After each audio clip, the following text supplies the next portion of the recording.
thing that's going to be pronounced. You're going to die soon, Jacob. You know that.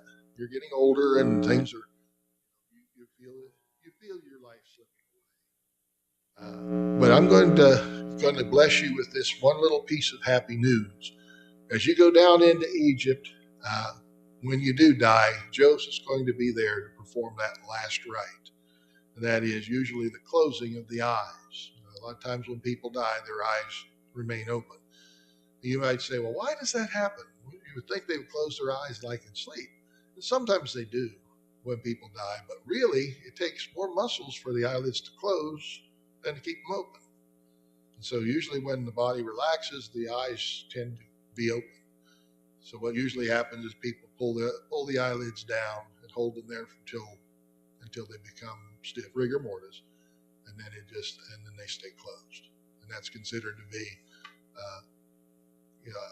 a desirable thing to do for a loved one, close their eyes and sleep, and not to look at the eyes that don't see anything anymore, that the sight is all gone out of those eyes. But also something that stands out in this is kind of a prophecy that's going to, the prophet's going to make note of this too in the future. When Christ, after being about 2 years of age, you'll remember the children in Bethlehem that Herod has all killed under the age of 2.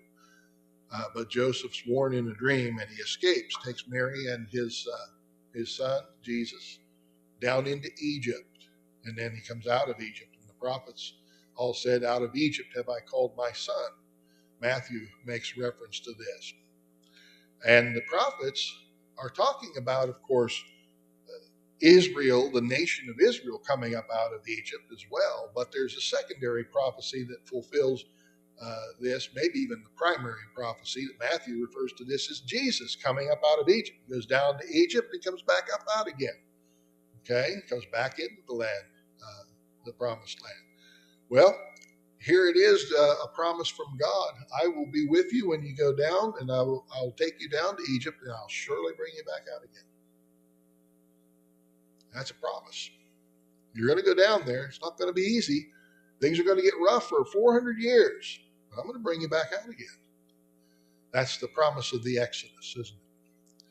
But it's also, secondarily, a promise of Jesus going down into Egypt and coming back out, just like the prophets foretold.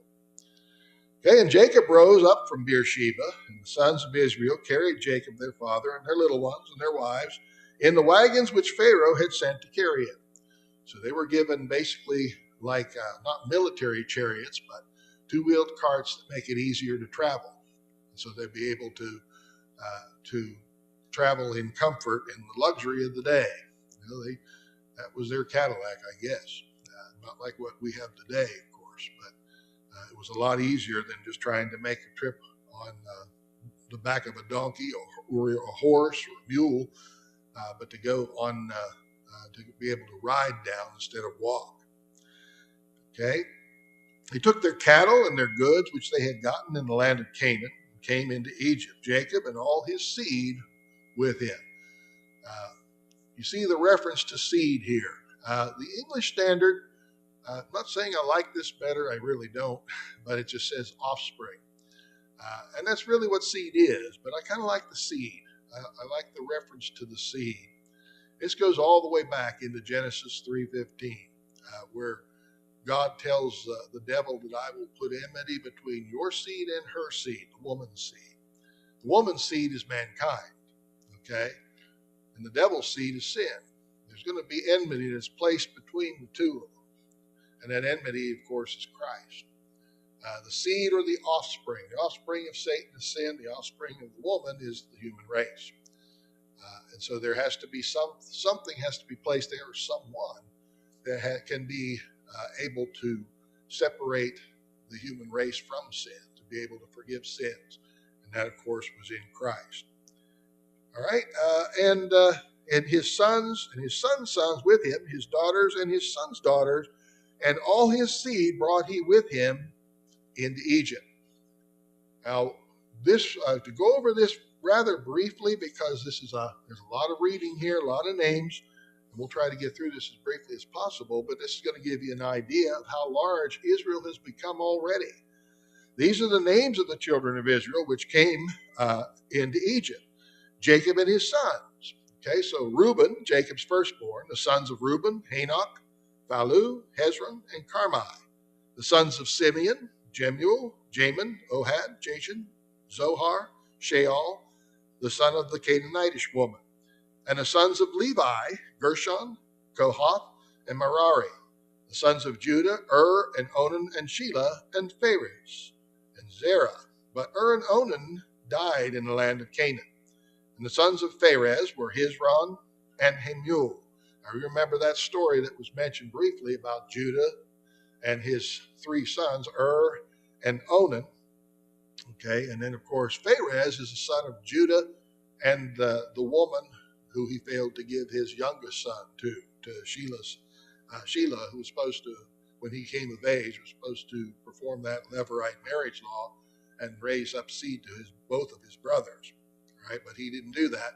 So it was actually Judah himself when she deceived him into thinking that she was a harlot by the roadside. And so Pharez is the descendant that comes through that union between Judah and Tamar. Okay, just bringing you up to speed on that. And the sons of Issachar, Tola, and Fuha, and Job, and Shamron. The sons of Zebulun, Sered, Elon, and Jehaleel. These be the sons of Leah. Right? Remember, Leah had 6 of the 12 patriarchs. So these are the sons of those 6, who she bare to Jacob in Padan Aram, with his daughter Dinah and all the souls of his sons, and his daughters were 33. So just through these 6 sons, through Leah, are 33 people. So you can see that Israel's already starting to blossom, aren't they? They're starting to become that nation. That's fledgling still, but it is starting to show the signs of growth. And the sons of Gad, Xiphon, Haggai, Shunai, Esbon, Eri, Erodi, and Areli. And the sons of Asher, Jimnah, Ishua, Isuai, Bariah, and Sarah, their sister. And the sons of Beriah, Heber, and Michael. These are the sons of Zilpah. That's one of the handmaids. And Laban gave to Leah his daughter, and these she bare unto Jacob, even 16 souls. Okay, so there's 16 here. 33 from Leah, 16 from Zilpah.